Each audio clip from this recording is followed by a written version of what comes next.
ആശ്വാസധാരയുടെ മറ്റൊരു എപ്പിസോഡ് ആരംഭിക്കുകയാണ്. നമ്മളോടൊപ്പം പതിവ് പോലെ കാഞ്ഞിരപ്പള്ളി രൂപതയുടെ സഹായമെത്രാൻ അഭിവന്ദ്യമാർ ജോസ് പുളിക്കൽ പിതാവാണ്. പിതാവെ സ്വാഗതം. ഇന്ന് കുറച്ചൊരു തിയററ്റിക്കലായിട്ടൊരു ക്വസ്റ്റ്യനാണ് കിട്ടിയിട്ടുള്ളത്. ഇങ്ങനെ നമുക്ക് വരുന്ന ചോദ്യങ്ങളിൽ വളരെ പേഴ്സണലായിട്ടുള്ള പ്രോബ്ലംസ് പലരും അഡ്രസ്സ് ചെയ്യാറുണ്ട്. ചിലർ വിശ്വാസ സംബന്ധിയായിട്ടുള്ളതും മറ്റ് ധാർമ്മിക വിഷയങ്ങളിൽ വന്നിട്ടുള്ള സംശയങ്ങളൊക്കെയാണ് ചോദിക്കാറുള്ളത്. അത്തരത്തിലുള്ള ഒരു സംശയമാണ്, വളരെ തിയററ്റിക്കലായിട്ടുള്ളൊരു സംശയമാണ്. ഞാൻ ആ കത്തൊന്ന് വായിക്കാം. ഈ ശാസ്ത്രീയമായ കണ്ടുപിടുത്തങ്ങൾ വർദ്ധിച്ചു വരുന്ന ഈ കാലത്ത് ദൈവവിശ്വാസത്തിന് ഒരുപാട് മങ്ങലേറ്റുകൊണ്ടിരിക്കുകയല്ലേ? മതവും ശാസ്ത്രവും പരസ്പരം വിരുദ്ധ ധ്രുവങ്ങളിലാണോ സഞ്ചരിക്കുന്നത്? യുക്തിയും വിശ്വാസവും ചേർന്നു പോകുന്നുണ്ടോ? സഭ ശാസ്ത്രത്തെയും കണ്ടുപിടുത്തങ്ങളെയും അംഗീകരിക്കുന്നുണ്ടോ? ഇതാണ് ചോദിക്കുന്നത്. വളരെ കാലിക പ്രാധാന്യമുള്ള ധാരാളം ആളുകൾ ചിന്തിക്കുകയും ചോദിക്കുകയും ചെയ്യുന്ന ഒരു വിഷയമാണ് ഇവിടെ അവതരിപ്പിച്ചത്. മതവും ശാസ്ത്രവും തമ്മിൽ വൈരുദ്ധ്യങ്ങളുണ്ടോ? സത്യത്തിൽ മതവും ശാസ്ത്രവും തമ്മിൽ വൈരുദ്ധ്യങ്ങളില്ല ഒന്ന്. പിന്നെ അതുപോലെ ആദ്യം പറഞ്ഞൊരു സ്റ്റേറ്റ്മെൻറ്റിനോട് എനിക്കൊരു വിയോജിപ്പുണ്ട്. ഇന്ന് ശാസ്ത്ര പരീക്ഷണങ്ങളും ശാസ്ത്ര കണ്ടെത്തലുകളും വർദ്ധിതമായി വരുന്ന ഈ കാലത്ത് വിശ്വാസത്തിന് മങ്ങലേറ്റിരിക്കുന്നു എന്ന് പറഞ്ഞാൽ അത് പൂർണ്ണമായിട്ട് ശരിയല്ല. ഒരുപക്ഷെ നവോത്ഥാന കാലത്തും മറ്റുമുണ്ടായ പെട്ടെന്നുണ്ടായ ശാസ്ത്രത്തിൻ്റെ ഒരു കുതിപ്പിൽ ഒരുപാട് വിശ്വാസ ബോധ്യങ്ങൾ ഉടഞ്ഞു തകരുന്നത് പോലത്തെ ഒരു ഫീൽ ആളുകൾക്കുണ്ടായപ്പോൾ അത് ഒത്തിരിയേറെ ബാധിച്ചെന്ന്. അപ്പോൾ പരമ്പരാഗതമായിട്ട് കരുതിപ്പോയിരുന്ന വിശ്വാസ ചിന്തകളിൽ അത് വലിയ പരിക്കേൽപ്പിക്കുന്നു. ഇനി ഇതെല്ലാം തകരാൻ പോവുകയാണോ എന്നുള്ളൊരു വല്ലാത്ത ആധി അന്ന് ഒത്തിരി പേരെ പിടിച്ചു കുലുക്കുകയും പ്രത്യേകിച്ച് യൂറോപ്പിൻ്റെ പശ്ചാത്തലത്തിൽ അത് വലിയ പ്രതിസന്ധി ഉണ്ടാക്കുകയും ചെയ്തു. പക്ഷേ ഇന്ന് ശാസ്ത്രം അതിൻ്റെ ശരിയായ അന്വേഷണത്തിൽ മുൻപോട്ട് വികസിക്കുമ്പോൾ അത് സത്യത്തിൻ്റെ അന്വേഷണം തന്നെയാണെന്ന ഒരു ബോധ്യം നമുക്കെല്ലാം ലഭിക്കുന്നുണ്ട്. വാസ്തവത്തിൽ മതം, പ്രത്യേകിച്ചും ക്രൈസ്തവ ദർശനത്തെക്കുറിച്ച് പറയുമ്പോൾ ക്രിസ്തുവിലൂടെ വെളിപ്പെടുത്തപ്പെട്ട വെളിപാടിൻ്റെ പൂർണ്ണത അത് ദൈവത്തിൻ്റെ ഒരു വെളിപ്പെടുത്തലാണ്, സത്യത്തിൻ്റെ വെളിപ്പെടുത്തലാണ്. ആ വെളിപ്പെടുത്തൽ ദൈവം മനുഷ്യന് തരുന്നു. അപ്പോൾ സ്വർഗം ഭൂമിയിലേക്ക് ഇറങ്ങി വരികയാണ്. മിശിഹായിലൂടെയാണ് സംഭവിച്ചത്. അപ്പോൾ ഇങ്ങനെ ഇറങ്ങി വരുന്ന ഒരു സത്യത്തെ അന്വേഷിച്ചെത്തുന്ന മറ്റൊരു സത്യമാണ് ശാസ്ത്രം. ഇത് തമ്മിൽ മേർജ് ചെയ്യുന്നൊരു തലമുണ്ട്. ആ മേർജിങ് പോയിന്റിൽ ആണ് വാസ്തവത്തിൽ ഇത് രണ്ടും പരസ്പരം കോംപ്ലിമെൻറ്റ് ചെയ്യും എന്ന് പറയുന്നത്. ഇതിനെക്കുറിച്ച് വളരെ മനോഹരമായിട്ട് ഐൻസ്റ്റീൻ, വലിയൊരു ഇതിഹാസ ശാസ്ത്രജ്ഞനായ ഐൻസ്റ്റീൻ്റെ വാക്കുകൾ ശ്രദ്ധേയമാണ്. Science without religion is lame and religion without science is blind എന്നാണ് അദ്ദേഹം പറയുന്നത്. വളരെ അടിസ്ഥാനപരമായ ഒരു കാര്യം തന്നെ അവിടെ സൂചിപ്പിക്കപ്പെടുന്നുണ്ട്. അദ്ദേഹം ഒരു ദൈവവിശ്വാസിയായിരുന്നു. അദ്ദേഹം വലിയൊരു സയൻറ്റിസ്റ്റാണ്. E=mc² ഒക്കെ കണ്ടെത്തിയ വലിയ ഒരു സയൻറ്റിസ്റ്റ്. പക്ഷേ അദ്ദേഹത്തിൻ്റെ ചിന്തകളിലും ചില വാക്കുകളിലും എല്ലാം വളരെ പ്രകടമായിട്ട് ഈ പ്രപഞ്ചത്തെ സൃഷ്ടിച്ച ദൈവത്തിൻ്റെ മുഖവും കരവും കാണാൻ പറ്റുന്നുണ്ട്. അദ്ദേഹം പറഞ്ഞു വെക്കുന്നത് മതം ഇല്ലാത്ത ഒരു ശാസ്ത്രത്തിന് അധികം നടക്കാൻ പറ്റുകയില്ല. അത് ലയമാണ്, അത് മുടന്തനാണ്. അതിനധികം ദൂരം പോകാൻ പറ്റില്ല എന്ന് വെച്ച് കഴിഞ്ഞാൽ അധികം വേഗത്തിലും പോകാൻ പറ്റില്ല. കാരണം സത്യം ദൈവമാണ്. ദൈവം വെളിപ്പെടുത്തുന്ന സത്യത്തെ അംഗീകരിക്കുവാനുള്ളൊരു മനസ്സുണ്ടെങ്കിലേ അത് സത്യത്തിൻ്റെ വഴിയിലേക്ക് എത്തിച്ചേരുകയുള്ളൂ. തിരിച്ചും ശാസ്ത്രീയ യാഥാർത്ഥ്യങ്ങൾ അംഗീകരിക്കാൻ തയ്യാറാകുന്നില്ലെങ്കിൽ അന്ധവിശ്വാസങ്ങൾ ചിലപ്പോഴൊക്കെ മതത്തിലേക്ക് കയറി വരാം. അപ്പോഴത് ബ്ലൈൻഡായി മാറാനുള്ള സാധ്യതയുണ്ട്. അതുകൊണ്ട് ഇത് രണ്ടും പരസ്പരം കോംപ്ലിമെൻറ്റിങ് ആണെന്നുള്ളതാണ് സത്യം. ആ യാഥാർത്ഥ്യത്തെ നമ്മൾ തിരിച്ചറിയണം. അതുകൊണ്ട് ഒരിക്കലും കോൺട്രഡിക്ടറി അല്ല, കോംപ്ലിമെൻറ്റിങ് ആണെന്ന് നമ്മൾ മനസ്സിലാക്കിയെടുക്കണം. യുക്തി കൊണ്ട് ദൈവത്തെ മനസ്സിലാക്കുവാനായിട്ട് ഒരാൾക്ക് സാധിക്കുമോ? യുക്തി കൊണ്ട് ദൈവത്തെ അന്വേഷിക്കാനായിട്ട് മനുഷ്യന് പറ്റും. ദൈവത്തെ പൂർണ്ണമായി ഗ്രഹിക്കാനായിട്ട് ആർക്കും പറ്റുകയില്ല. സാക്ഷാൽ ദൈവം തന്നെയായ മിശിഹ ലോകത്തിന് വെളിപ്പെടുത്തിയിരിക്കുന്ന സത്യങ്ങൾ നമുക്ക് മനസ്സിലാകും. അത്രയും നമ്മുടെ ബുദ്ധിയിൽ ഗ്രാഹ്യമായ വിധം മനസ്സിലാകും. അതിൽ കൂടുതൽ ഒരിക്കലും നമുക്ക് നമ്മുടെ ബുദ്ധിയിൽ ദൈവത്തെ ഒതുക്കാൻ പറ്റുകയില്ല. പക്ഷേ നമ്മുടെ വിശ്വാസം, ക്രൈസ്തവ ദർശനത്തെക്കുറിച്ച് പറയുമ്പോൾ അത് യുക്തിഭദ്രമാണ്. അതിനൊരു റീസണുണ്ട്. ബെനഡിക്റ്റ് പാപ്പ വളരെ മനോഹരമായിട്ട് ഈ ആശയം ഒരിക്കൽ പങ്കുവെക്കുകയുണ്ടായി. റീസണബിൾ അല്ലാത്ത ഒരു പ്രമാണം ക്രൈസ്തവ ദർശനത്തിന് എതിരാണ്. റീസണബിൾ അല്ലാത്ത ഒരു ചിന്താധാര ക്രൈസ്തവ ദർശനത്തിന് ചേരുന്നതല്ല. ക്രൈസ്തവ ദർശനം തന്നെ റീസണബിളാണ്, അത് കോൺട്രഡിക്റ്റ് ചെയ്യുന്നതല്ല. അതുകൊണ്ട് തന്നെ സഭാപിതാക്കന്മാരുടെ കാലത്തെല്ലാം അത് വളരെ വ്യക്തമാണ്. മിശിഹായുടെ പ്രബോധനങ്ങൾ തന്നെ അത് യുക്തിഭദ്രമായിട്ട് തന്നെയാണ് കർത്താവ് പല കാര്യങ്ങളും പഠിപ്പിക്കുന്നത്. സുവിശേഷങ്ങൾ തന്നെ കർത്താവ് വളരെ യുക്തിഭദ്രമായിട്ടാണ് പഠിപ്പിക്കുന്നത്. സഭാപിതാക്കന്മാരൊക്കെ അഗസ്റ്റിൻ്റെ കാലം 4-ാം നൂറ്റാണ്ടിലും മറ്റിതര സഭാപിതാക്കന്മാരെല്ലാം വളരെ കൃത്യമായിട്ട് തന്നെ ഈ പ്രപഞ്ചത്തെ നോക്കിക്കൊണ്ട് തന്നെ ദൈവത്തിൻ്റെ അസ്തിത്വത്തെ അന്വേഷിച്ചിട്ടുണ്ട്. ഒരു മധ്യകാലഘട്ടത്തിലേക്ക് വരുമ്പോഴത്തേക്കും അതുപോലെ മറ്റ് വിശുദ്ധരായ ആളുകൾ, saint Thomas Aquinas for example, അദ്ദേഹം വലിയൊരു താത്വികനായിരുന്നു. ഗ്രീക്ക് ഫിലോസഫിയുടെ ആ പശ്ചാത്തലത്തിൽ എല്ലാത്തിനെയും കൃത്യമായിട്ട് ലോജിക്കലായിട്ട് നേരിട്ട ഒരു വ്യക്തിയാണ്. ദൈവശാസ്ത്രത്തെ തന്നെ വളരെ ലോജിക്കലായിട്ട് അദ്ദേഹം അതിൻ്റെ ആ ഫിലോസഫിക്കൽ മൈൻഡിൽ നിന്നുകൊണ്ട് തന്നെ വ്യാഖ്യാനിക്കാൻ ശ്രമിച്ചു. അദ്ദേഹം ധാരാളം പ്രൂഫുകൾ, ഇപ്പോൾ പ്രപഞ്ചത്തിൻ്റെ സൃഷ്ടിയെക്കുറിച്ച് ദൈവമാണ് ഈ പ്രപഞ്ചത്തിൻ്റെ പിന്നിലുള്ളത് എന്നുള്ള സത്യം തെളിയിക്കാൻ വേണ്ടിയിട്ട് എത്രയോ മനോഹരമായ തെളിവുകൾ തരുന്നു. ഇപ്പോൾ ദൈവത്തിൻ്റെ അസ്തിത്വത്തെ തേടിയുള്ള സുന്ദരമായ ലോജിക്കലായിട്ടുള്ള ധാരാളം ആർഗ്യുമെൻറ്റ്സ് അദ്ദേഹം തരുന്നുണ്ട്. അതുപോലെ ധാരാളം സെയിൻറ്റ് ആൻസലമിൻ്റെ ആർഗ്യുമെൻറ്റ്സ് ഉണ്ട്. അപ്പോൾ യുക്തിഭദ്രമായ ഒരു വസ്തുതയാണ് വിശ്വാസം എന്നുള്ളത് സംശയമില്ല. പക്ഷേ യുക്തി കൊണ്ട് തന്നെ അല്ലെ ബുദ്ധി കൊണ്ട് തന്നെ ദൈവത്തെ മുഴുവനും ഒതുക്കാനായിട്ട് ഒരിക്കലും നമുക്ക് പറ്റുകയില്ല. സത്യത്തെ തിരഞ്ഞു പോകുന്ന ഒരു മനുഷ്യൻ ദൈവത്തിൽ എത്തിച്ചേരും, സത്യസന്ധമായിട്ടാണ് അന്വേഷണം എങ്കിൽ. അങ്ങനെയാണെങ്കിൽ ചില ആളുകൾ എന്തുകൊണ്ടാണ് യുക്തിവാദികളായിത്തീരാൻ? യുക്തിവാദികൾ ദൈവത്തെ തിരയുന്നവരാകണം എന്ന് നിർബന്ധമില്ല, സത്യത്തെ തിരയുന്നവരാകണം എന്ന് നിർബന്ധമില്ല. നമ്മുടെ അന്വേഷണങ്ങൾ പ്രജഡീസ്ഡ് ആണെങ്കിൽ സത്യത്തിൽ എത്തിച്ചേരുകയില്ല.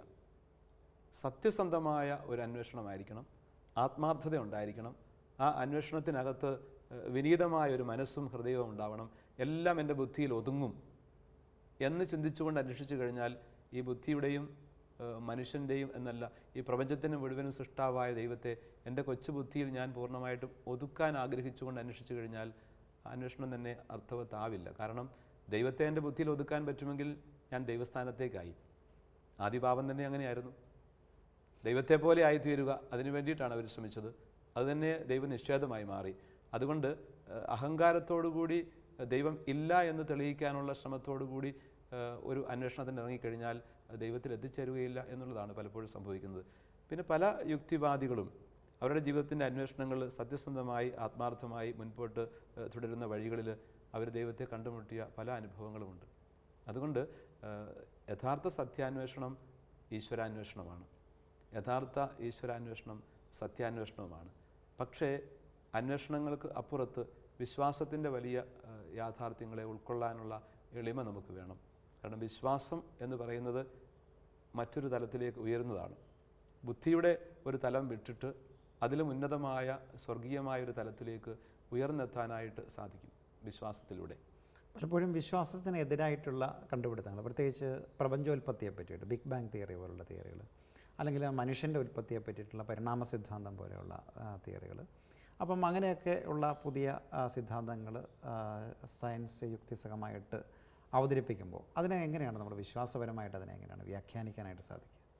വാസ്തവത്തിൽ ഇതിലൊരു തിയറിയും അതിൽ തന്നെ പൂർണ്ണമായിട്ടും തെളിയിക്കപ്പെട്ടിട്ടില്ല. ഇതെല്ലാം പോസിബിലിറ്റീസാണ്. പക്ഷേ അത് പലതും വളരെ സ്വീകാര്യമായ റീസണബിൾ ആയിട്ടുള്ള പോസിബിലിറ്റിയിലേക്ക് വിരൽ ചൂണ്ടുന്നുണ്ട്. ബിഗ് ബാങ് തിയറി തന്നെ കുറേയെല്ലാം അംഗീകരിക്കപ്പെട്ടിട്ടുണ്ട്, പക്ഷേ അതും പിന്നീട് ഖണ്ഡിക്കപ്പെട്ടിട്ടൊക്കെ ഉണ്ട്. എങ്കിൽ പോലും ഒരു വലിയൊരു എക്സ്പ്ലോഷനിലൂടെ, ഗ്രേറ്റ് എക്സ്പ്ലോഷനിലൂടെയൊക്കെയാണ് ഈ പ്രപഞ്ചത്തിൻ്റെ ഉൽപ്പത്തി അല്ലെ ഉത്ഭവം എന്നൊക്കെ പറയുമ്പോൾ അവിടെ പ്രപഞ്ചോൽപ്പത്തിയെക്കുറിച്ചുള്ള ഒരു ബൈബിൾ ദർശനത്തിന് അത് വിഘാതമാകുന്നില്ല. ഇതിൻ്റെ ആദ്യ കാരണമെന്ന് പറയുന്നത് ദൈവത്തിൻ്റെ കരസ്പർശമാണെങ്കിൽ അത് എങ്ങനെ സൃഷ്ടിക്കപ്പെട്ടു എന്നുള്ളത് ദൈവഹിതമാണ്. ഉൽപ്പത്തി പുസ്തകത്തിലെ ആദ്യത്തെ ആ സൃഷ്ടിയുടെ വിവരണങ്ങൾ തന്നെ വളരെ ഒരു കഥാരൂപത്തിലുള്ള മനോഹരമായ ആവിഷ്കാരങ്ങളാണ്. അതിനെ അതേപടി ലിറ്ററലായിട്ട് സ്വീകരിക്കുന്നതിനേക്കാൾ ഉപരി ദൈവമാണ് ഈ പ്രപഞ്ചത്തെ സൃഷ്ടിച്ചതെന്നുള്ള മനോഹരമായ സത്യം, ദൈവമാണ് എല്ലാത്തിൻ്റെയും നാഥനും പിതാവും എന്നുള്ള ആ ബോധ്യം, അതിലേക്കാണ് നമ്മളെ അടുപ്പിക്കുന്നത്. ദൈവത്തിൻ്റെ പരിപാലനയിലൊക്കെ നമ്മൾ വിശ്വസിക്കുകയാണ്. അപ്പോൾ അങ്ങനെ സൃഷ്ടിയെക്കുറിച്ചുള്ള ആ ഒരു വിവരണത്തിനകത്ത് ഉൾച്ചേരുന്ന കാര്യങ്ങളെ ശാസ്ത്രത്തിൻ്റെ അന്വേഷണ വഴികളിലൂടെ കുറച്ചുകൂടെ മനുഷ്യന് കണ്ടെത്താനായിട്ട് ചിലപ്പോൾ സാധിച്ചെന്നിരിക്കും. പക്ഷേ ഉൽപ്പത്തി പുസ്തകത്തിലെ ആ രക്ഷാകരമായ സന്ദേശത്തിനകത്ത് അല്പം പോലും വ്യത്യാസമില്ല, കലർപ്പില്ല. ഇനിയിപ്പോൾ ഒരു എന്താ പറയുന്നത്, ഈ ഒരു എവല്യൂഷൻ തിയറി ആണെങ്കിൽ പോലും മനുഷ്യൻ ഇങ്ങനെ ഇവോൾവ് ചെയ്ത് വന്നതാണ് എന്ന് പറഞ്ഞാൽ പോലും മനുഷ്യൻ്റെ ഉത്ഭവത്തിൽ ദൈവത്തിൻ്റെ ഒരു കരം അവിടെ അത്ഭുതകരമായി അവന് രൂപം കൊടുത്തു എന്നുണ്ടെങ്കിൽ നൂറ്റാണ്ടുകളിലൂടെ രൂപപ്പെട്ടു വന്ന ഒരു സൃഷ്ടിയെക്കുറിച്ച് ചിന്തിക്കുന്നതിനകത്ത് തെറ്റൊന്നുമുണ്ടെന്നല്ല സഭ കാണുക. അത് അങ്ങനെയാണെന്നല്ല അർത്ഥം. ആ ഒരു പോസിബിലിറ്റിയും ഓപ്പണാണ് സഭയുടെ മുമ്പിൽ. അപ്പം വാസ്തവത്തിൽ ക്രൈസ്തവ ദർശനത്തിൽ, പ്രത്യേകിച്ചും കത്തോലിക്കാ സഭ നൽകുന്ന ആ ഒരു ദൈവശാസ്ത്ര വീക്ഷണത്തിൽ ഒരുപാട് പോസിബിലിറ്റീസ് ഇങ്ങനെയുണ്ട്. നമ്മൾ ഇക്കാര്യത്തിൽ ശാഠ്യം പിടിക്കേണ്ട കാര്യമില്ല. ദൈവം ഇങ്ങനെയാണ് സൃഷ്ടിച്ചത് എന്ന് ശാഠ്യം പിടിക്കേണ്ട കാര്യമില്ല. ദൈവമാണ് സൃഷ്ടാവ്, സൃഷ്ടിയുടെ മകുടമായിട്ട് മനുഷ്യനെ തന്നെ ദൈവം തൻ്റെ ഛായയിലും സാദൃശ്യത്തിലും സൃഷ്ടിച്ചു എന്നുള്ള ഇങ്ങനെയുള്ള അടിസ്ഥാനപരമായ സൃഷ്ടിയുടെ സത്യങ്ങളെ അല്പം പോലും നമുക്ക് അവഗണിക്കാൻ പറ്റുകയില്ല. അത് അതേപടി തന്നെ 100% ദൈവവചനമായതുകൊണ്ട് തന്നെ വിശ്വസിക്കാൻ നമ്മൾ കടപ്പെട്ടിരിക്കുന്നു. പക്ഷേ അത് ശാസ്ത്രത്തിനെതിരാകുന്നില്ല. ഇനി ശാസ്ത്രീയമായ ചിലപ്പോഴൊക്കെ സഭയെക്കുറിച്ച് ചില ആരോപണങ്ങൾ സഭ പ്രത്യേകിച്ച് പറയാറുണ്ട്, മധ്യ കാലഘട്ടത്തിലൊക്കെ ശാസ്ത്രം വളരുന്ന ഒരു ഘട്ടത്തിൽ യൂറോപ്പിൻ്റെ ചരിത്രത്തെ വളരെ പ്രകമ്പനം കൊള്ളിച്ച ഒരു കാര്യമാണ് ഈ സയൻസും മതവും തമ്മിലുള്ള സംഘർഷം. പ്രത്യേകിച്ച് ഗലീലിയെ പോലുള്ള ശാസ്ത്രജ്ഞന്മാരെയൊക്കെ ഒരുപാട് സഭ പീഡിപ്പിച്ചു എന്ന് പറയപ്പെടുന്നു. അപ്പം ആ തരത്തിൽ ആദ്യ കാലഘട്ടങ്ങളിൽ സയൻസിലുണ്ടായ ഈ ഒരു പുതിയ കണ്ടുപിടുത്തങ്ങൾ, ഇത് യുക്തിയുടെ ഈ ഒരു കുതിച്ചുചാട്ടം, ഇതിനെ ശരിയായ വിധത്തിൽ മനസ്സിലാക്കാനായിട്ട് സഭയ്ക്ക് സാധിക്കാതെ പോയിട്ടുണ്ടോ? പീഡിപ്പിച്ചു എന്നുള്ള ഒത്തിരി എക്സാഗ്രേഷൻസ് ഒക്കെ ഉണ്ട്, അതവിടെ നിൽക്കട്ടെ. അതിനേക്കാൾ ഉപരി ഈ ശാസ്ത്രത്തിൻ്റെ ഒരു പെട്ടെന്നുള്ള വളർച്ച ഒരു 17-ാം നൂറ്റാണ്ടിന് ശേഷമാണ് ഉണ്ടാകുന്നത്, 17-18 നൂറ്റാണ്ടുകൾ. അപ്പോൾ അതിനു മുമ്പുണ്ടായിരുന്ന ഒരു പൊതു മനസ്സെന്ന് പറയുന്നത് തന്നെ ലോകത്തെക്കുറിച്ചുള്ള അറിവും ഈ ചുറ്റുപാടുകളെക്കുറിച്ചുള്ള തിരിച്ചറിവുകളും അല്ലെങ്കിൽ മെഡിക്കൽ സയൻസ് എന്തായിരുന്നാലും വളരെ പരിമിതമായിരുന്നു. അത് വളരെ സാവധാനമാണ് മുമ്പോട്ട് നീങ്ങിക്കൊണ്ടിരുന്നത്. അത് സഭയെന്നല്ലെന്ന് ആരും അതിനെ വേണ്ടത്ര അങ്ങനെ ഗൗരവമായിട്ട് കണ്ടിരുന്നില്ല. പക്ഷേ പിന്നീട് ശാസ്ത്രത്തിലുണ്ടായ വലിയൊരു കുതിപ്പ്, ആ ഒരു കുതിപ്പിലേക്ക് അതിനെ വേണ്ട വിധം ആദ്യം ഒരുപക്ഷെങ്കിൽ നിരീക്ഷിക്കാൻ സഭയ്ക്ക് സാധിച്ചു കാണില്ല. കാരണം സഭ ഒരിക്കലും ഒരു സത്യത്തെ കൃത്യമായിട്ട് മനസ്സിലാക്കാതെ, വ്യക്തമായിട്ട് തിരിച്ചറിയാതെ എടുത്തു ചാടിയൊരു അഭിപ്രായം പറയില്ല. എന്നാൽ അത് വളരെ കൃത്യമായിട്ട് സഭ മനസ്സിലാക്കി അതിനോട് സംവദിക്കുന്നുമുണ്ട്. ഒരു കാര്യം നമ്മൾ തിരിച്ചറിയണം, ആധുനിക ശാസ്ത്ര മേഖലയിൽ വലിയ സംഭാവനകൾ ചെയ്തിട്ടുള്ള കോപ്പർനിക്കസിനെ പോലെയുള്ളവർ പുരോഹിതന്മാരായിരുന്നു. ജിയോ സെൻട്രിസത്തിൽ നിന്നും ഒരു ഹീലിയോ സെൻട്രിസത്തിലേക്കുള്ള വലിയൊരു യാത്ര, ഒരു കുതിപ്പായിരുന്നത്.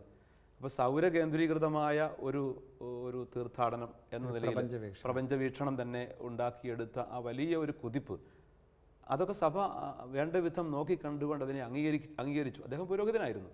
ഗ്രിഗർ മെൻഡൽ എന്ന് പറയുന്ന ഓസ്ട്രിയൻ പുരോഹിതൻ ഇന്നത്തെ ജനറ്റിക്സിൻ്റെ മുഴുവൻ, ജനറ്റിക് സയൻസിൻ്റെ ആ വിഭാഗത്തിൻ്റെ മുഴുവനും പിതാവാണ്. അപ്പോൾ അങ്ങനെയുള്ള വലിയ സംഭാവനകൾ തന്നെ സഭയിലെ പുരോഹിതന്മാരും സഭ നേതൃത്വം കൊടുക്കുന്ന ധാരാളം ശാസ്ത്രജ്ഞന്മാരും ചെയ്തിട്ടുണ്ട്. മാത്രമല്ല മെഡിക്കൽ സയൻസിന് തന്നെ ഒരു ബെനഡിക്റ്റൈൻ മൊണാസ്റ്റിക് ട്രഡീഷനിലൂടെ വലിയ സംഭാവനകൾ ഉണ്ടായിട്ടുണ്ട്. മെഡിക്കൽ സയൻസിൻ്റെ തന്നെ ആ വലിയ പുരോഗതി ഈ മൊണാസ്റ്റിക് ഓർഡറിലൂടെ തന്നെ ഡെവലപ്പ് ചെയ്ത് വന്നിട്ടുണ്ട്. വലിയ സയൻറ്റിസ്റ്റുകളും ഡോക്ടേഴ്സും ഒക്കെ അവിടെ നിന്ന് ഡെവലപ്പ് ചെയ്തു വന്നു. അപ്പോൾ സഭ എപ്പോഴും തന്നെ പ്രോത്സാഹിപ്പിക്കുന്നുണ്ട്. ഇന്നും വത്തിക്കാൻ വളരെ കൃത്യമായിട്ടുള്ളൊരു ഒബ്സർവേറ്ററി ഉണ്ട് ഇങ്ങനെയുള്ള കാര്യങ്ങളെക്കുറിച്ച്, ശാസ്ത്രമേഖലയെക്കുറിച്ച് കൂടുതൽ ആഴത്തിൽ പഠിക്കാൻ വേണ്ടിയിട്ട്. വത്തിക്കാൻ്റെ ഔദ്യോഗികമായിട്ടുള്ള ഇത്തരം സംവിധാനങ്ങളുടെ ഭാഗമായി പലപ്പോഴും ശാസ്ത്രജ്ഞന്മാരുടെ തന്നെ മീറ്റിങ്ങുകൾ കൂടാറുണ്ട്. പൊന്തിഫിക്കൽ അക്കാഡമി ഫോർ സയൻസ് ഉണ്ട് വത്തിക്കാന്. അതെല്ലാം സയൻസിനെ പരിപോഷിപ്പിക്കുന്നതാണ്. പക്ഷെ ഒരിക്കലും സഭ പ്രത്യേകിച്ച് ഒരു കാര്യത്തിലേക്ക് എടുത്തു ചാടാറില്ല. അതാണ് ഞാൻ പറഞ്ഞത്, വളരെ അവധാനപൂർവ്വം മാത്രമേ അതിലേക്ക് കടക്കുകയുള്ളൂ. പെട്ടെന്നൊന്നും നോക്കി അതിലേക്ക് എടുത്തു ചാടുന്ന ഒരു രീതിയല്ല. ഒരു കാര്യം സത്യമാണെന്ന് ബോധ്യപ്പെട്ട് കഴിഞ്ഞാൽ അങ്ങേയറ്റം അതിനെ പ്രോത്സാഹിപ്പിക്കും, അതിനെ വളർത്തിയെടുക്കും. ശാസ്ത്ര ലോകത്ത് തന്നെ വലിയ സംഭാവനകൾ ചെയ്യുന്ന ധാരാളം സഭയിലെ നല്ല വിശ്വാസികൾ, അതുപോലെ തന്നെ പുരോഹിതർ, സന്യസ്തർ, അങ്ങനെയുള്ളവർ ഇന്നും ഈ കാലഘട്ടത്തിലുമുണ്ടെന്ന് നമ്മൾ തിരിച്ചറിയണം. ജസ്യൂട്ട്സൊക്കെ ഈ കാര്യത്തിൽ വളരെയധികം വലിയ സംഭാവനകൾ ചെയ്യുന്ന സയൻറ്റിസ്റ്റുകളാണ്. അപ്പോൾ ഇത് ശാസ്ത്രത്തിന് ഒരിക്കലും സഭ എതിരല്ല, അതിനെ പ്രോത്സാഹിപ്പിക്കുകയുള്ളൂ. പക്ഷേ എവിടെയെങ്കിലുമൊക്കെ ശാസ്ത്രം വഴിതെറ്റുന്നതായി കണ്ടു കഴിഞ്ഞാൽ, എന്ന് വെച്ച് കഴിഞ്ഞാൽ തെറ്റായ പ്രബോധനങ്ങൾ നൽകുകയോ സുവിശേഷ മൂല്യങ്ങൾക്കോ അടിസ്ഥാന ധാർമ്മിക മേഖലകൾക്കോ വിഘാതമായി നിലപാടുകൾ സ്വീകരിക്കുകയും ചെയ്യുമ്പോൾ അത് തിരുത്താനും സഭ മടിക്കാറില്ല. ആ ഒരു കോംപ്ലിമെൻറ്റാലിറ്റി എപ്പോഴും ഉണ്ട്. പ്രത്യേകിച്ച് സയൻസിൻ്റെ ഇതിൽ നിന്ന് കണ്ടുപിടുത്തങ്ങൾ പലപ്പോഴും ധാർമ്മികതയ്ക്ക് നിരക്കാത്ത കണ്ടുപിടുത്തങ്ങൾ ഉണ്ടാകുന്നു. മനുഷ്യനെ കൊല്ലുക, ജീവനെ അവമതിക്കുക, ഈ തരത്തിലുള്ള കണ്ടുപിടുത്തങ്ങളുടെ ഒരു ദിശ ആ നിലയിലേക്ക് പോകുമ്പോൾ അതിനെ തിരുത്താനായിട്ടുള്ള ഒരു തിരുത്തൽ ശക്തിയാവാനുള്ള ബാധ്യത സഭയ്ക്കുണ്ട്. തീർച്ചയായിട്ടും ഉണ്ട്. സഭ അക്കാര്യത്തിൽ ശ്രദ്ധിക്കുന്നുണ്ട്, അക്കാര്യത്തിൽ പ്രബോധനങ്ങൾ തന്നെ നൽകുന്നുണ്ട്. ഈ സഭയുടെ ആ ഒരു വീക്ഷണം തന്നെ ഗൗതീം എത്സ്പസ് പോലത്തെ പാസ്റ്ററൽ കോൺസ്റ്റിറ്റ്യൂഷൻ, രണ്ടാം വത്തിക്കാൻ കൗൺസിലിൻ്റെ ശാസ്ത്രത്തോടുള്ള സമീപനം, അതെല്ലാം വ്യക്തമായിട്ട് പറയുന്നുണ്ട്. ആധുനിക ശാസ്ത്രത്തിൻ്റെ വളർച്ചയെ സഭ എപ്പോഴും പ്രോത്സാഹിപ്പിക്കുന്നുണ്ട്, അതിനെ വളരെ അഭിമാനത്തോട് കാണുന്നുണ്ട്. മനുഷ്യൻ്റെ ബുദ്ധി, ആ ബുദ്ധിയുടെ വികാസം, അതെല്ലാം വളരെ കാര്യമായിട്ട് തന്നെ കാണും. ദൈവം കൊടുത്ത ബുദ്ധിയും ദൈവം കൊടുത്ത അറിവുമാണ് മനുഷ്യനുള്ളത്. അത് വളർത്തിയെടുക്കുക എന്നുള്ളത് മനുഷ്യൻ്റെ ഒരു ധർമ്മമാണ്, അതൊരു സത്യാന്വേഷണമാണ്. പക്ഷേ ഇവിടെ സൂചിപ്പിച്ചതുപോലെ എവിടെയെങ്കിലുമൊക്കെ ധാർമ്മികതയ്ക്ക് വിരുദ്ധമായിട്ട് നിലപാടുകൾ സ്വീകരിക്കുമ്പോൾ, അണുബോംബ് അനാവശ്യമായിട്ട് അത് നിർമ്മിച്ച് ഉപയോഗിക്കുക, അതിലൂടെ ഒരു വലിയ മനുഷ്യ സമൂഹത്തെ നശിപ്പിക്കുക, അങ്ങനെയുള്ള തരത്തിലുള്ള അരുതാത്ത പ്രവൃത്തികളിലേക്ക് ശാസ്ത്രം എത്തുന്നെങ്കിൽ, അതല്ലെങ്കിൽ ഏതെങ്കിലും തരത്തിലുള്ള പരീക്ഷണ നിരീക്ഷണങ്ങളിലൂടെ മനുഷ്യൻ്റെ വ്യക്തിത്വത്തെ, മനുഷ്യനെ തന്നെ പരീക്ഷണ വസ്തുവാക്കുക, നടത്തുക, അതിൻ്റെ ഭ്രൂണത്തെ പരീക്ഷണ വിധേയമാക്കി ജീവൻ നശിപ്പിക്കുക, അങ്ങനെയുള്ള മേഖലകളിൽ മനുഷ്യനെന്ന വ്യക്തിയുടെ മഹത്വത്തെ സഭ എടുത്തു പറയും. കാരണം മനുഷ്യൻ്റെ ബുദ്ധിയും മനുഷ്യനുമാണ് ഇത് കണ്ടെത്തിയത്. അപ്പോൾ മനുഷ്യനെന്ന അസ്തിത്വത്തെ മറികടക്കുന്ന മറ്റൊന്നില്ല ഈ ഭൂമിയിൽ. അതുകൊണ്ട് തന്നെ മനുഷ്യനെ മാനിക്കാത്ത, മനുഷ്യൻ്റെ വിലയും നിലയും പരിഗണിക്കാത്ത, എന്തിനേയും തെറ്റായിട്ടും അതിനെ ശരിയല്ലാത്ത രീതിയിലുമൊക്കെ ആയിട്ട് തന്നെ സഭ കാണുന്നു, അതിനെ അവഗണിക്കുന്നു, അല്ലെങ്കിൽ അതിനെ തിരുത്തുന്നു. കൗതുകരമായ ഒരു ചോദ്യം, ഈ നമ്മളിപ്പോൾ പ്രപഞ്ചത്തെക്കുറിച്ചിട്ടുള്ള പുതിയ പരീക്ഷണങ്ങളൊക്കെ നടത്തിക്കൊണ്ടിരിക്കുകയാണ്. അപ്പം അന്യഗ്രഹങ്ങളിലൊക്കെ ജീവജാലങ്ങളുണ്ടെങ്കിൽ, മനുഷ്യരുണ്ടെങ്കിൽ, മനുഷ്യർക്ക് തുല്യമായിട്ടുള്ള ജീവജാലങ്ങളുണ്ടെങ്കിൽ ക്രൈസ്തവ വിശ്വാസപ്രകാരം അവരൊക്കെ രക്ഷിക്കപ്പെട്ടവരായിരിക്കുമോ? തീർച്ചയായിട്ടും അതൊരു പ്രസക്തമായ ചോദ്യമാണ്, അങ്ങനെ ഒരു ചിന്ത. ഇപ്പോൾ വാസ്തവത്തിൽ മനുഷ്യന് അവൻ്റെ അന്വേഷണങ്ങൾ ചന്ദ്രനിൽ മാത്രം ഒതുങ്ങാതെ അന്യഗ്രഹങ്ങളിലേക്കൊക്കെ വ്യാപിച്ചുകൊണ്ടിരിക്കുകയാണ്. ഇന്ത്യ തന്നെ അഭിമാനത്തോടുകൂടി അതിൻ്റെ ദൗത്യങ്ങളൊക്കെ നിർവഹിച്ചുകൊണ്ടിരിക്കുന്നു. നമുക്കൊരു തരത്തിലും നിഷേധിക്കാൻ പറ്റില്ല അങ്ങനെ ഒന്നിലേക്ക് എത്തിപ്പെടാൻ പറ്റുമെന്ന കാര്യം. മനുഷ്യനുണ്ടാവണമെന്നില്ല, ജീവനുണ്ടാകണം എന്നും നിർബന്ധവുമില്ല. ഇതൊക്കെ ചില പ്രതീക്ഷകളാണ്. പക്ഷേ ഉണ്ടായിരുന്നാൽ, ജീവനുണ്ടായിരുന്നാൽ തീർച്ചയായിട്ടും അത് ദൈവത്തിൻ്റെ സൃഷ്ടിയാണ്. എല്ലാ ജീവൻ്റെയും ഉടമ ദൈവമാണ്. മനുഷ്യനെന്ന് പറയുന്നൊരു വ്യക്തി ഏതെങ്കിലും ഗ്രഹത്തിൽ ഉണ്ടെന്ന് കണ്ടാൽ നിശ്ചയമായിട്ടും മെശിഹായിലൂടെ രക്ഷയുടെ അനുഭവം ആ വ്യക്തിക്ക് ലഭിച്ചിട്ടുണ്ട്. കാരണം മനുഷ്യകുലത്തിൻ്റെ മുഴുവനും രക്ഷകനാണ് മെശിഹ എങ്കിൽ, മനുഷ്യൻ എവിടെയായിരുന്നാലും, ഭൂമിയിലാണെങ്കിലും ചൊവ്വയിലാണെങ്കിലും അന്യഗ്രഹത്തിലുണ്ടെങ്കിലും എവിടെയായിരുന്നാലും അത് മനുഷ്യനാണെങ്കിൽ ആ മനുഷ്യൻ ദൈവത്തിൻ്റെ രക്ഷയുടെ അനുഭവത്തിൽ മെശിഹായിലൂടെ പങ്കുചേർന്ന വ്യക്തി തന്നെയാണ്. പക്ഷേ ഇതൊന്നും ഒരിക്കലും അത്ര കണ്ട് സാധ്യതയുള്ളൊരു കാര്യമാണെന്ന് തോന്നുന്നില്ല. അവിടെയൊന്നും അങ്ങനെ മനുഷ്യ ജീവിതത്തിന് വസിക്കാനുള്ള ഇടമുണ്ടോ, അതിനുള്ള പോസിബിലിറ്റീസ് ഉണ്ടോ എന്നും നമുക്ക് ഇതുവരെയും വ്യക്തമായിട്ടില്ല. അപ്പോൾ മതവും ശാസ്ത്രവും തമ്മിലുള്ള നല്ലൊരു പൊരുത്തം എന്നുള്ളത് വളരെ പ്രധാനപ്പെട്ട കാര്യമാണ്. അതിന് പൊരുത്തക്കേടുകൾ ഇല്ല എന്നുള്ളതാണ് സത്യം. രണ്ടും സത്യാന്വേഷണമാണ്. ഇത്തരത്തിൽ അതിനെ നമുക്ക് കാണാനായിട്ട് സാധിക്കും.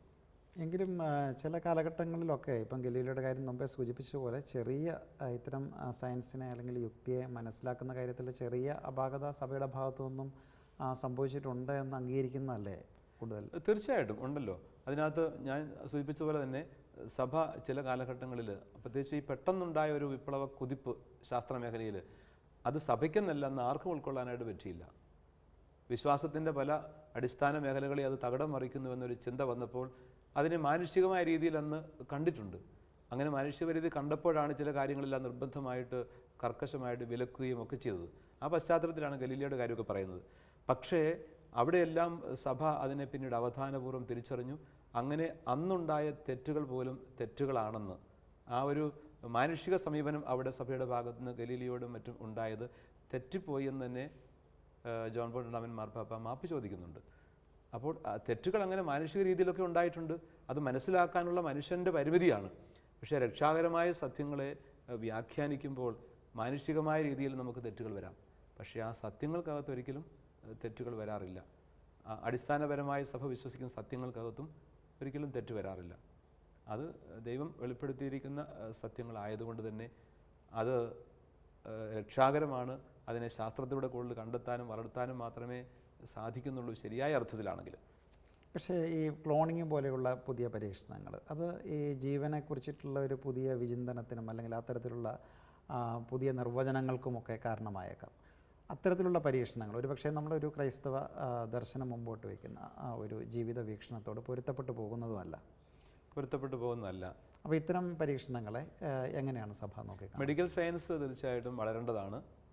അത് ഞാൻ സൂചിപ്പിച്ചല്ലോ, മെഡിക്കൽ സയൻസിൻ്റെ പോലും വളർച്ചയ്ക്ക് സംഭാവനകൾ ചെയ്തത് സന്യാസ ഭവനങ്ങൾ തന്നെയാണ് ആദ്യ കാലഘട്ടങ്ങളിൽ. തീർച്ചയായിട്ടും അത് ഇനിയും വളരാനുണ്ട്. ആരോഗ്യ പരിപാലനം ഇനിയും ഏറെ വർത്തമാനമാകാനുമുണ്ട്. ഈ വിശ്വാസ സത്യവും ശാസ്ത്ര സത്യവും തമ്മിൽ വൈരുദ്ധ്യമുണ്ട്. വിശ്വാസ സത്യങ്ങളും ശാസ്ത്ര സത്യങ്ങളും രണ്ട് തലങ്ങളിലാണ് നിൽക്കുന്നത്. ശാസ്ത്ര സത്യങ്ങളൊരു മെറ്റീരിയൽ വേൾഡിലാണ്, അത് പദാർത്ഥബദ്ധമാണ്. അതിനെ എനിക്ക് എൻ്റെ കൈകൊണ്ട് സ്പർശിച്ചറിയാം, ഇന്ദ്രിയങ്ങൾ കൊണ്ട് തിരിച്ചറിയാൻ പറ്റും. ആ മേഖലയിലാണത്. എന്നാൽ വിശ്വാസ സത്യങ്ങൾ ഒരു ആത്മീയ മേഖലയിലാണ്. അത് അയാളെ സംബന്ധിച്ചിടത്തോളം അയാൾക്ക് അനുഭവതലത്തിലായിരിക്കും ബോധ്യപ്പെടുന്നത്. അതിനെ ചൂണ്ടിക്കാണിക്കാനായിട്ട് ചിലപ്പോൾ സാധിക്കാൻ സാധിക്കണമെന്നില്ല. അപ്പോൾ ഇന്ദ്രിയങ്ങൾക്ക് അതീതമായ യാഥാർത്ഥ്യങ്ങളാണ് വിശ്വാസ സത്യത്തിൻ്റെ മേഖലകൾ. ഇന്ദ്രിയബദ്ധമായി മാത്രമാണ് അറിവ് എന്ന് നിശ്ചയിക്കുന്നതാണ് ശാസ്ത്രത്തിൻ്റെ മേഖലയിൽ ഒതുങ്ങുന്നത്.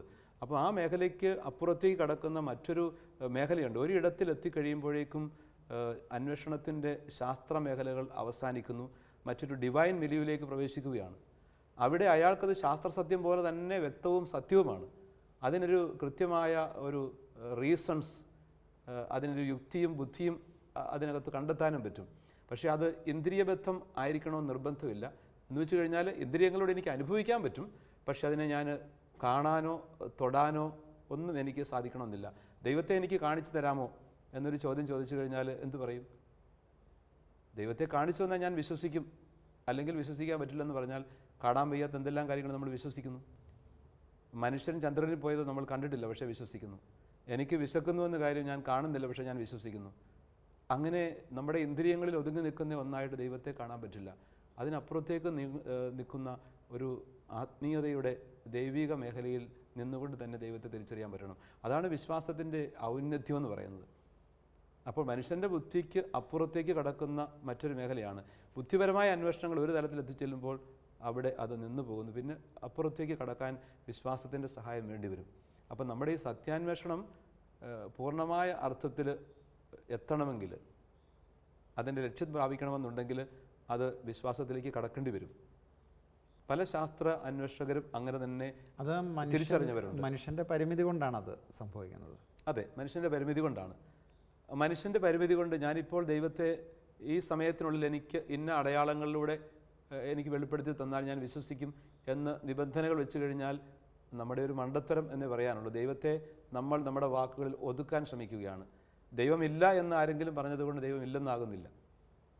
ആ ഒരു തലത്തിൽ ഒരു വിശ്വാസത്തെ തിരിച്ചറിയാനുള്ള ഒരു തുറന്ന മനസ്സ്, ഹൃദയം തുറന്നൊരു അന്വേഷണം, അത് ആണ് നമ്മളെ സത്യത്തിൻ്റെ പൂർണ്ണതയിലേക്ക് എത്തിക്കുന്നത്. അപ്പോൾ ദൈവത്തെക്കുള്ള ആഴത്തിൽ അനുഭവിക്കാനും സ്വീകരിക്കാനും ആ രക്ഷയുടെ സമാധാനവും സന്തോഷവും അനുഭവിച്ച് ജീവിക്കാനും നമുക്ക് സാധിക്കണം.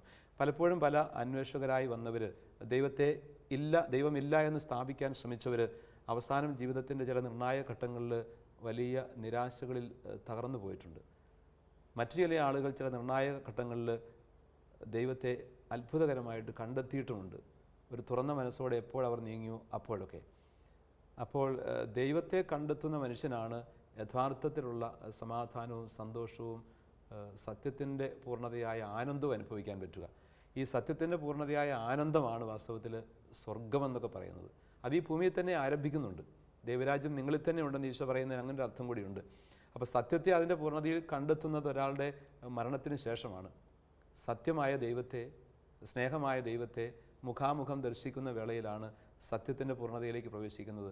അതാണ് ആനന്ദത്തിൻ്റെ ഏറ്റവും വലിയ പൂർണ്ണത, സ്വർഗമെന്ന് പറയുന്നത്. ആ ഒരു നിത്യമായ ആനന്ദത്തിലേക്ക് പ്രവേശിക്കാൻ ഈ ഭൂമിയിലെ അന്വേഷണങ്ങൾ അവസരങ്ങൾ തന്നുകൊണ്ടേയിരിക്കുന്നു. അപ്പോൾ സ്വർഗത്തിൻ്റെ അനുഭവം സത്യാന്വേഷണത്തിൻ്റെ വഴിയിൽ നമുക്കുണ്ടാകും എന്നുള്ളതാണ് യാഥാർത്ഥ്യം. അപ്പോൾ ഇവിടെ ചോദിച്ച ചോദ്യങ്ങൾക്ക് നമുക്ക് ഉത്തരം നൽകാൻ സാധിച്ചെന്ന് കരുതുകയാണ്.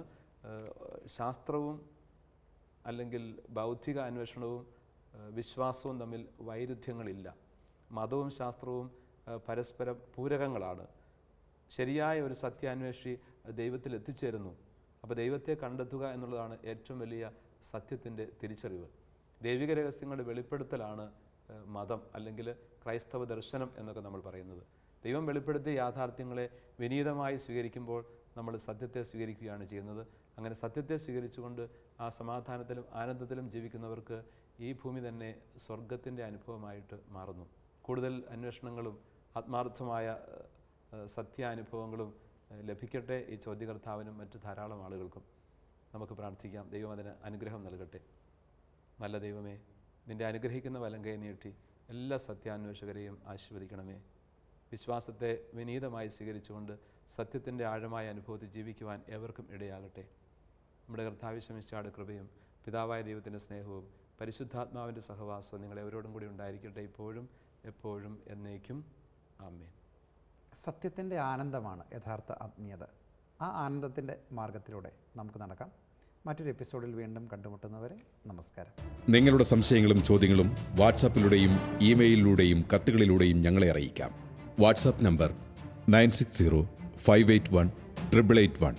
Email ashwasadhara@shalomtelevision.com. കത്തുകൾ അയക്കേണ്ട വിലാസം: the producer, Aashwasadhara, Shalom television, Peruvannamuzhi PO, Kozhikode 673-528.